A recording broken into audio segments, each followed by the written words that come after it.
नमस्कार दोस्तों। आज का अपना टॉपिक आरएएस मेंस के समाज शास्त्र पर आधारित है। उसका पहला टॉपिक है जाति की अवधारणा, प्रकृति तथा उत्पत्ति। तो इसके लिए हमें कुछ डेफिनेशंस, परिभाषाएं याद करनी होंगी। तो चलिए स्टार्ट करते हैं। पहली परिभाषा है कूले की। जब कोई वर्ग पूर्णतः वंशानुसंक्रमण पर आधारित होता है तो उसे जाति कहते हैं। मतलब कि मान लीजिए कोई एक वर्ग है, ठीक है, वो पूर्णतया वंशानुसंक्रमण पर आधारित है। मतलब कोई भी एक वर्ग, जैसे कि हम बात करें ब्राह्मणों की, राजपूतों की, जाटों की, तो वो एक पूरा वर्ग है। वो जाट या फिर ब्राह्मण या राजपूत या बनिया क्यों कहला रहे हैं? क्योंकि वो पूर्णतया वंशानुसंक्रमण पर आधारित है। मतलब उनका वंश जो है वो क्या हो रहा है दोस्तों, लगातार चल रहा है। मतलब यह है जब कोई भी वर्ग पूर्णतया वंशानुसंक्रमण पर आधारित होता है, मतलब पूरा का पूरा किस पर डिपेंडेंट है? वंशानुक्रम पर। तो इससे जो एक वर्ग का निर्माण हुआ उसे जाति कहते हैं। ठीक है दोस्तों, उसे क्या कहते हैं? जाति कहते हैं। तो ये डेफिनेशन किसने दी? कूले ने दी।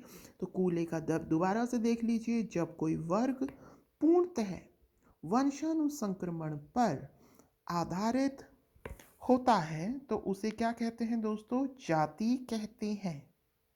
आगे चलते हैं। आगे है मजूमदार और मदान।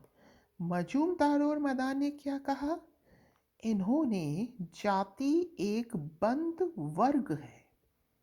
मजूमदार और मदान ने क्या कहा? इन्होंने कहा जाति एक बंद वर्ग है। मतलब इसमें कोई और जाति नहीं आ सकती और इससे कोई बाहर नहीं जा सकता, यह एक बंद वर्ग है। हर्बर्ट रिजले क्या कहते हैं? हर्बर्ट रिजले कहते हैं परिवारों के समूहों का संकलन। मतलब कई परिवार हैं, उनके समूहों का संकलन होता है। जाति क्या है? देखिए कई परिवार हैं। जैसे मान लीजिए कि ये आपके जाटों की, राजपूतों की कॉलोनी है, ब्राह्मणों की कॉलोनी है, तो यहाँ पर एक ये परिवार है, एक ये परिवार है, तो कई परिवारों के समूहों का संकलन है। तो दोस्तों जाति क्या है? हर्बर्ट रिजले के अनुसार परिवारों के समूहों का संकलन होता है और इनका एक सर्वमान्य नाम होता है। परिवारों के समूहों का संकलन तो है ही, उसके अलावा इनका एक सर्वमान्य नाम है। ये लोग सर्वमान्य देवता से वंश परंपरा या उत्पत्ति का दावा करते हैं। मतलब इनके अपने अपने एक, मतलब ये कहते हैं कि हमारी उत्पत्ति इन देवता से हुई है। मतलब हर का अपना अलग अलग एक देवता कंसिडर किया जाता है। एक ही परंपरागत व्यवसाय को अपनाने पर बल। मेनली एक जाति विशेष में एक ही परंपरागत जो व्यवसाय है उसको अपनाया जाता है। ठीक है दोस्तों। अब बात करते हैं डॉक्टर घुरिए की। ये एग्जामिनेशन में क्वेश्चन आ चुका है मेंस में। तो घुरिए के अनुसार मतलब जाति का जो वर्गीकरण है किन बेसिस पर किया गया, ऐसा करके कुछ क्वेश्चन था। तो चलिए देखते हैं इसकी जो विशेषताएं घुरिए ने बताई है क्या है। समाज का खंडात्मक विभाजन। मतलब जो जाति व्यवस्था है वो क्या है? पूरा समाज है।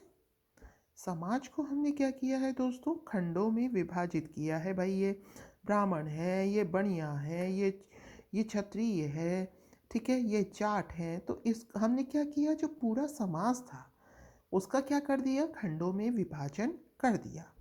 तो डॉक्टर घुरिए के अनुसार जो जाति व्यवस्था है वो क्या है? वो समाज का खंडात्मक विभाजन है। प्रत्येक जाति के अपने कर्तव्य बोध होते हैं, नैतिक नियम होते हैं। अगर कोई जाति के उन नियमों को तोड़ता है तो तोड़ने पर जुर्माना देना होता है या कहीं कहीं उसे जाति से बहिष्कृत भी कर दिया जाता है। आगे बात करते हैं दोस्तों। अगला जो पॉइंट है वो है संस्तरण। तो संस्तरण क्या है? जन्म के आधार पर ऊंच नीच का संस्तरण, जैसे कि धन, प्रतिष्ठा, सत्ता, ऊंची जाति से संबंध जोड़कर ऊंची जाति में जा सकते हैं। मतलब ये संस्तरण है, लेवल बताए गए हैं। मतलब जन्म के आधार पर ऊंच नीच का संस्तरण की सॉरी कि धन कितना है, प्रतिष्ठा क्या है, क्या सत्ता है।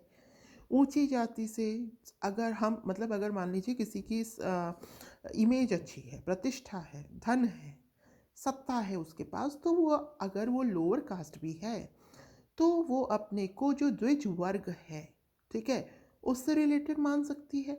और क्या करेगी, ऊंची जाति में भी वो जा सकते हैं, खुद को कंसिडर कर सकते हैं। भोजन पर सामाजिक प्रतिबंध एक ये भी क्राइटेरिया है जाति व्यवस्था का। मतलब इसमें क्या है, प्रत्येक जाति दूसरी जाति के हाथ से बना भोजन नहीं खा सकती। मतलब रेस्ट्रिक्शन है कि जो द्विज वर्ग है, ठीक है, वो निम्न वर्ग के हाथ से पका हुआ भोजन नहीं खाएगा। मतलब भोजन के भी नियम हैं जिसके आधार पर जाति व्यवस्था का वर्णन किया जाता है। इसके अलावा फलाहारी, पका, कच्चा भोजन इस आधार पर भी वर्णन किया गया है कि हम कच्चा भोजन इसके अमुक जाति के हाथों से ग्रहण नहीं किया जाएगा, पका हुआ भोजन अमुक जाति के हाथ से ग्रहण नहीं किया जाएगा। तो इस हेतु भी जाति व्यवस्था में वर्णन किए गए हैं। विभिन्न जातियों की सामाजिक और धार्मिक नियोग्यताएं। मतलब देखिए, छुआछूत के सामाजिक और धार्मिक नियोग्यताएं की बातें कर रहे हैं कि छुआछूत के आधार पर विभिन्न जातियों का सामाजिक और धार्मिक नियोग्यता या विशेषाधिकार प्रदान करना। मतलब आपने ये कह दिया, जैसे कि पहले के समय में होता था कि शूद्रों के हाथ से पानी भी नहीं पीना है, उनकी परछाई भी पड़ जाती थी तो अपवित्र माना जाता था। तो यह भी एक क्राइटेरिया है कि विभिन्न जातियों की सामाजिक और धार्मिक नियोग्यताएं, इस आधार पर भी जाति व्यवस्था को डिफाइन किया गया था। पेशों के अप्रतिबंधित चुनाव का अभाव, ठीक है। तो इसमें क्या था, इसमें है पेशों के अप्रतिबंधित, मतलब कि हम अपनी इच्छा से पेशे का चुनाव नहीं कर सकते। तो जाति व्यवस्था में ये भी बाउंडेशन थी कि आपको जो पेशा चुनना है वो आपको आपकी जाति के अनुरूप ही चुनना है। आगे है विवाह संबंधी प्रतिबंध कि एक विशेष जाति में जो लोग हैं वो अपनी ही मतलब जाति में उपजातियां होती हैं। आप किसी भी जाति में बात करो उसमें भी उपजातियां होती हैं, ठीक है। तो इसमें क्या है दोस्तों कि विवाह संबंधी प्रतिबंध कि यदि आप किसी जाति के हैं तो उसकी उपजातियों में आप क्या कर सकते हैं, विवाह कर सकते हैं। तो एक्चुअल में जाति में मौजूद जो उपजातियां होती हैं वो क्या रिप्रेजेंट करती हैं, ये अंतर विवाही समूहों को रिप्रेजेंट करती हैं कि आप इन उपजातियों में विवाह कर सकते हैं। तो देखिए हमने किसकी बात करी, डॉक्टर घुरिये के अनुसार कि जो जाति व्यवस्था है ये समाज का खंडात्मक विभाजन है, संस्तरण पर आधारित है, ठीक है। भोजन पर सामाजिक प्रतिबंध भी है जाति व्यवस्था का आधार। विभिन्न जातियों की सामाजिक और धार्मिक नियोग्यताएं भी हैं। उसके अलावा पेशे के अप्रतिबंधित चुनाव का अभाव है और विवाह संबंधी प्रतिबंध भी जाति व्यवस्था के अंतर्गत हैं। अब आता है जाति प्रथा की उत्पत्ति। तो अगर हम परंपरागत सिद्धांत की बात करें, वेदों की बात करें, तो वहाँ पर हमें 4 मेनली जातियों का वर्णन मिलता है। वो है ब्राह्मण, क्षत्रिय, वैश्य और शूद्र। ब्राह्मणों के लिए दोस्तों ये कहा जाता है कि ये जो आदि पुरुष हैं जिससे हम ब्रह्म मानते हैं, इनकी उत्पत्ति उन आदि पुरुष के मुख से हुई है। क्षत्रियों की उत्पत्ति बाहु से हुई है, वैश्यों की जंघा से और शूद्रों की पैरों से। अब चलते हैं राजनीतिक सिद्धांत। ये क्या कहता है, ये कहता है कि पुराने समय में जाति व्यवस्था जो है वो ब्राह्मणों द्वारा अपनी स्थिति को मजबूत बनाने के लिए करी गई थी। मतलब ब्राह्मणों ने सब अपने को सुपीरियर दिखाया, ठीक है। उस हेतु जो जाति व्यवस्था है उसका निर्माण किया गया था। ये किसने कहा? ये कहा इबेटसन ने, और घुरिये ने भी इसी सिद्धांत को स्वीकार किया था। ठीक है दोस्तों, आगे चलते हैं। तो हम अलग अलग सिद्धांत देख रहे हैं। तो परंपरागत सिद्धांत अभी हमने देखा जैसा वेदों में वर्णित है। राजनीतिक सिद्धांत राजनीति की बातें करेगा, जिसमें कि एक आमुख वर्ग, ठीक है, अपने प्रभुत्व हेतु जाति व्यवस्था का निर्माण करता है। अगला है धार्मिक सिद्धांत। धार्मिक सिद्धांत की प्रतिपादक कौन है? होकार्ट और सेनाट। होकार्ट ने क्या कहा कि धार्मिक क्रियाकलाप, मतलब कि जैसे कि आप कोई भी धार्मिक क्रिया कर रहे हैं तो आप उसके अंदर अपना क्या कंट्रीब्यूशन दे रहे हैं, उस आधार पर आपको जाति मिलेगी। कैसे? जैसे पूजा पाठ करने वाला, मतलब इन्होंने धार्मिक सिद्धांत दिया, पूजा पाठ करने वाला ब्राह्मण की कैटेगरी में आएगा। फल फूल की माला, मतलब जो फूलों की माला है और जो फल आप दे रहे हैं, मतलब सब धार्मिक क्रियाओं से रिलेटेड है। तो इनका उत्पादन, मतलब ये जो माला वाला है, कौन लेकर आएंगे? माली। पशु बलि कौन करेंगे? दास। इसके अलावा सेनाट ने क्या कहा? इन्होंने भोजन प्रतिबंध और कुल देवताओं में भिन्नता, मतलब हर जाति के अलग अलग कुल देवता और जो भोजन का रेस्ट्रिक्शन है, इसको आधार बताया सेनाट ने। चलिए आगे है व्यवसायिक सिद्धांत। तो दोस्तों, जाति का व्यवसायिक सिद्धांत नेस्फील्ड ने दिया था। ठीक है, नेस्फील्ड ने जातियों में भिन्नता किस आधार पर बताई? पेशों की ऊंच नीच पर आधारित बताई, मतलब जो भी आपको प्रोफेशन है उसके आधार पर जातियों में दोस्तों क्या है? विभिन्नता। आर्थिक या उद्विकासीय सिद्धांत, यह क्या है? यह किसने दिया? इबेटसन ने। इबेटसन ने क्या कहा कि जो वर्ग है, कोई भी जो वर्ग है, वो किस में चेंज हो जाता है? संघ में, पूरा संघ। और एक जो संघ होता है दोस्तों, वो क्या कहलाता है? जाति कहलाता है। ठीक है दोस्तों, एक जो पूरा संघ है किसी भी वर्ग का, वो क्या कहलाता है? जाति कहलाता है। तो इन्होंने आर्थिक या उद्विकासीय सिद्धांत दिया। अब हम बात करते हैं प्रजातीय सिद्धांत की। ये प्रजातीय सिद्धांत दोस्तों किसने दिया? हर्बर्ट रिजले ने। अभी याद कीजिए, हमने हर्बर्ट रिजले की एक डेफिनेशन भी पढ़ी थी। उन्होंने क्या कहा था? परिवारों के समूह का संकलन होता है और इसका एक सर्वमान्य नाम होता है। ठीक है ना? और उनका एक कोई देवता भी उनसे एसोसिएटेड होता है। तो चलते हैं हर्बर्ट रिजले और घुरिये ने क्या कहा। उसके अलावा मजूमदार। प्रजातीय सिद्धांत इन तीन के द्वारा दिया गया, हर्बर्ट रिजले, घुरिये और मजूमदार। तो देखते हैं हर्बर्ट रिजले ने क्या कहा। इन्होंने कहा कि जो इंडो आर्यन प्रजाति के लोग हैं, उन्होंने भारत में प्रवेश किया था। ये क्या कर, तो उनसे क्या हुआ दोस्तों? देखिए, अब जब ये आए थे तो अपने साथ ये स्त्रियों को नहीं लेकर आए थे। तो भारत में आने के बाद इन्होंने अनुलोम विवाह किया। अनुलोम विवाह का अर्थ है कि भारत से इन्होंने लड़कियों की शादी तो कर ली, मतलब बहुएं तो बना ली, लेकिन जो खुद की लड़कियां थीं उनकी शादी यहाँ नहीं करी। ठीक है, और इससे क्या हुआ? प्रजातीय भिन्नता उत्पन्न हुई। ठीक है। दूसरा, घुरिये ने क्या कहा कि आर्यों ने कुछ प्रयत्न किए जो शूद्रों और आदिवासियों को ब्राह्मणों से पृथक रखने हेतु किए गए। मतलब आप ये देखिए कि आपको कुछ लॉ बनाने पड़े, ठीक है ना, कुछ नियम बनाने पड़े, जिससे कि आप क्या करें? शूद्रों और आदिवासियों को ब्राह्मणों से अलग रखें। तो वो जो नियम वगैरह बनाए गए आर्यों के द्वारा, उसी से ही क्या हुआ? जाति व्यवस्था का निर्माण हो गया। मजूमदार क्या कहते हैं कि जाति की स्थिति या पद इस बात पर निर्भर है कि उसमें किस परिमाण तक रक्त की शुद्धता है। तो मजूमदार ने दोस्तों किसकी बात करी? कि किस लिमिट तक जो ब्लड है उसकी प्योरिटी है, कि भाई ये अमुक जाति का है। आगे है माना या आदिम संस्कृति का सिद्धांत। ठीक है, ये दिया था हट्टन ने। माना जो है वो अदृश्य शक्ति माना जाता है। ठीक है, कोई भी अदृश्य, मतलब पावरफुल, कुछ भी, सुपर नेचुरल भी कह सकते हैं। ये नागा जनजाति में अभी भी फेमस है।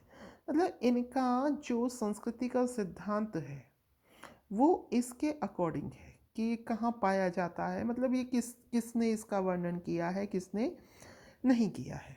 ठीक है, तो बस इतना ही याद रखिएगा। माना या आदिम संस्कृति का सिद्धांत ये मेनली जो ट्राइब्स हैं उनमें पाया जाता है। अब हम ये जानते हैं कि ये जो जाति व्यवस्था है इसके दोस्तों लाभ क्या हैं। तो देखिए, मेन मेन पॉइंट्स मैंने यहाँ लिखे हैं। तो देखिए दोस्तों, समाज के विकास में सहायक बिल्कुल है, इससे समाज का डेवलपमेंट तो होता ही है। ठीक है, इसमें क्या होता है, जो निम्न जाति के लोग हैं वो क्या करते हैं, वो कोशिश करते हैं द्विज वर्ग में आने की। ठीक है, वो उनके जैसे आचरण को, उनके जो आचरण है उसको फॉलो करते हैं, वो अपना स्टेटस सुधारने की कोशिश करते हैं। ठीक है, तो इससे विकास में तो सहायक है ही। सामाजिक स्थिति को निश्चित करना, इससे जो सामाजिक स्थिति है लोगों की वह निश्चित होती ही है। मानसिक सुरक्षा प्रदान करना, इससे एक मानसिक सुरक्षा तो फील होती ही है कि हमारा जन्म अमुक जाति में हुआ है, तो हमारा मतलब एक जो सिक्योरिटी फीलिंग है वो मिलती है कि हमारा विवाह इसी जाति में होगा, ये हमें प्रोटेक्शन देंगे। ठीक है, आपने फील किया होगा कभी, आप जिस भी कास्ट के हैं अगर आपके आसपास मेनली उस कास्ट के लोग हैं, ठीक है, तो आपको एक सिक्योरिटी सी फील होती होगी। पेशों का निर्णय, जाति व्यवस्था में पेशे भी सुनिश्चित कर दिए जाते हैं, मतलब जो शुरू से चले आ रहे हैं, तो एक तरीके से पेशों का निर्णय भी हो जाता है। राजनीतिक स्थिरता को बनाए रखने के लिए भी ये इम्पोर्टेंट है। सरल श्रम विभाजन की व्यवस्था, इससे आसानी से जो श्रम विभाजन है दोस्तों वो क्या होता है, आसानी से हो जाता है। धार्मिक भावनाओं की रक्षा के लिए भी इम्पोर्टेंट है। हर जाति की अपनी खुद की धार्मिक भावनाएं हैं भाई, जाति व्यवस्था बनी रहेंगी तो वो बाहर भावनाएं भी बनी रहेंगी। समाजवादी ढांचे का आधार है ही, ये समाज की रचना करती है जिसमें अलग अलग वर्ग पाए जाते हैं, उनकी सामाजिक और धार्मिक जो मान्यताएं हैं वो अलग अलग होती हैं। व्यवहारों पर नियंत्रण, प्रत्येक जाति वर्ग का अपना अलग व्यवहार होता है, तो ये क्या करती है, अपने अमुक मतलब जो वर्ग है उसके व्यवहारों पर नियंत्रण रखती है कि इस जाति के जो लोग हैं वो मांस मदिरा का सेवन नहीं करेंगे, उनके लिए ये प्रोहिबिशन है, उनके लिए ये रूल्स हैं जो उन्हें फॉलो करने हैं, तो व्यवहारों पर भी नियंत्रण रखती है। सामाजिक सुरक्षा देती ही है, जीवन साथी के चुनाव में भी इसमें आसानी रहती है। मतलब हमको जो मतलब शादी वादी करनी है वो अपनी ही कास्ट में करनी है, तो उससे भी आपको एक सपोर्ट मिलता है। हानि की अगर हम बात की करें तो देखिए, श्रमिक की गतिशीलता में बाधक कैसे, मान लीजिए कि कोई आदमी है जिसकी परफॉर्मेंस बहुत अच्छी है, ठीक है, अब वो किसी और फील्ड में जाना चाहता है, लेकिन भाई जाति व्यवस्था कहती है कि आपकी फील्ड तो ये है, तो ये उसकी गतिशीलता में बाधक हुई। आर्थिक विकास में भी बाधक होगी, जब गतिशीलता में बाधक है तो आर्थिक विकास में भी बाधक हो गई। श्रमिक की कुशलता में बाधक, जैसे मान लीजिए कि कोई प्लेयर है, ठीक है, किसी को मतलब कोई प्लेयर है, तो उसको क्या चाहिए, उसको प्रोटीन चाहिए, उसको अब जो नॉन वेज है वो खाना होगा। अब मान लीजिए वो किसी ऐसी जाति से बिलोंग करता है जिसमें कि पॉसिबिलिटीज़ हैं नहीं, ठीक है, तो जो उसकी कुशलता है उसमें भी बाधक हो गई कि नहीं हो गई, तो श्रमिक की कुशलता में भी बाधक होती है। ऊंची जातियों की तानाशाही होती है निम्न जातियों पर। इसके अलावा स्त्रियों की गिरती स्थिति, स्त्रियों की तो स्थिति गिर ही रही है चाहे जाति व्यवस्था की कोई भी सिचुएशन क्यों ना हो। उसके अलावा अस्पष्टता आज भी दिखाई देती है कि अमुक जाति के हाथ का हमें खाना है नहीं खाना है। प्रगति में बाधक, तो जाति व्यवस्था दोस्तों प्रगति में बाधक है ही। सामाजिक समस्याओं का कारण, जो भी सामाजिक समस्याएं हैं उसका कारण जाति व्यवस्था हमें देखने को मिलती है। इवन आप पॉलिटिक्स से भी रिलेटेड कर सकते हैं कि ये मतलब हम अगर सही लीडर चुनना चाहें तो ये उसमें भी बाधक ही होती हैं, क्योंकि आजकल जो पॉलिटिक्स है वो जाति आधारित भी होती जा रही है। ठीक है, तो ये हमने जाति व्यवस्था देखी है दोस्तों। इसके लाभ देखे हैं और इसकी हानि देखी है। ये आपका जो समाजशास्त्र का जो पेपर है उस पर उसका ये फर्स्ट टॉपिक है। तो जैसा भी लगा हो प्लीज़ कमेंट कीजिएगा। तो धन्यवाद। Have a nice day.